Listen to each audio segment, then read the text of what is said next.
संदेश दिया man of the man कि भजन करो प्रभु को पा जाओ। क्या बात कही? समय कम है। भजन करो प्रभु को पा जाओ, सुनो गगन की वाणी को, और सब कुछ यहाँ पर धरा रह जाएगा, पछतावा हो प्राणी को। नासुत जबरुत मलकुत छोड़ो, पहुंच चलो आहूत को, बाबा जय गुरुदेव ने भेजा संदेशा ले दूत को। ये बाबा जय गुरुदेव महाराज के दूत बन करके आए और संदेश दिया। क्यों? आज का दिन हमारे तुम्हारे लिए बड़ा ही परम सौभाग्यशाली है, क्योंकि ये कार्यक्रम हो रहा है श्रीमद् भागवत 7 दिन की सप्ताह का जो कार्यक्रम होता है उसको बोलते हैं सप्ती। अब ये सप्ती की सबसे बड़ी हो गई। क्या हो गई? कि सारी जीवात्माओं की कमांड संत फकीर महात्मा औलिया के पास हुआ करती है। लेख पे मैट करते उसी का नाम संत है। लेख पे भी मैट करते। गुरु गोविंद साहब जी सत्संग सुना रहे थे। वो 10वें गुरु थे सिख धर्म के।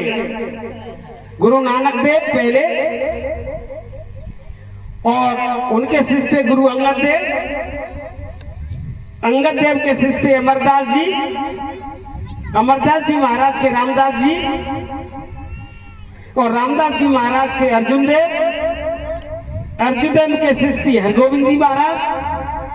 हरगोविंद जी महाराज के शिष्य थे राय हरि राय साहब।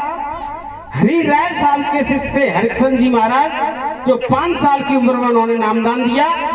5 साल की उम्र में, और 7 साल की उम्र में शरीर छोड़ के चले गए। 7 साल की उम्र में नामदान दिया हरिकृष्ण जी महाराज। उनके शिष्य थे गुरु तेग बहादुर महाराज, और गुरु तेग बहादुर के शिष्य थे गुरु गोविंद सिंह जी महाराज, लास्ट में 10वें गुरु। तो सत्संग में फरमा रहे थे कि बच्चा, जितना आपके भाग्य में मिला है उसको कोई मेट नहीं सकता। अब बाबा जय गुरुदेव महाराजों के हमारे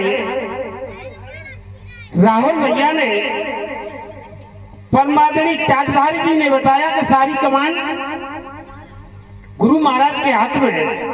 आप विचार करने का विषय है, जब गुरु महाराज मंच पर विराजमान होते तो एक बात कहते, ए बच्चा, तुम बड़े सौभाग्यशाली हो।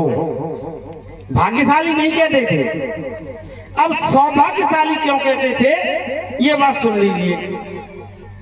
भाग्यशाली अलग है और सौभाग्यशाली अलग है। भाग्य की तो वो चर्चा कर रहे थे सत्संग के दौरान, तो कह रहे थे कि जिसके जितना भाग्य में है उसको मिलेगा, इससे कम और न ज्यादा।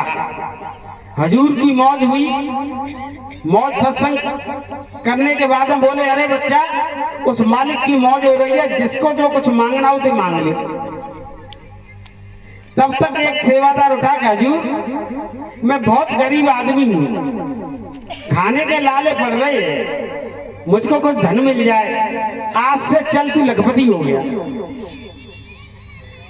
गुरु गोविंद सिंह महाराज ने आशीर्वाद दिया कि आज से तू लखपति हो, जब तक तेरी सांसें रहेगी लखपति से कम नहीं होगा। अब बुल्लादीन नाम के एक फकीर बैठे हुए थे वहां पर, तो सबने मांगा, उन्होंने नहीं मांगा। अब हजूर ने कहा, अरे बुलारदी, तुमने कुछ नहीं मांगा। हजूर, मैं मांगने के विषय में तो सोच नहीं रहा, मेरे तो एक शंका उत्पन्न हो गई, उस विषय में ही सोचने विचार में लगाऊं। क्या शंका हो गई? कि हजूर, आपने एक बात कही कि जिसके जो भाग्य में होता है उतना ही मिलता है, एक रत्ती ज्यादा और न कम। जंगल में चले जाओ, बच्चा झाड़ियों फेंक करके कुछ चली जाती है, लेकिन बच्चा उसको उठा करके कोई ले जाता है तो कोई राजा महाराज शेर शाह को आगे परिवार में पलता बढ़ता है, उसका संस्कार भाग्य वो झाड़ी में फेंक गए। तो हजूर, आपने अभी फलाने सत्संगी को आशीर्वाद दिया कि जा लखपति हो जा। और ये गरीब आदमी, इधर आप कह रहे भाग्य से ज्यादा नहीं मिलता, तो ये लखपति कैसे बना दिया आपने? किसी को आशीर्वाद दे दिया, करोड़पति बना दिया, तो ये करोड़पति कैसे बन जाएगा जब भाग्य में है नहीं है? तो उन्होंने कहा, कह रहे सुनो, ब्रह्मा जी ने 4 वेद लिखे।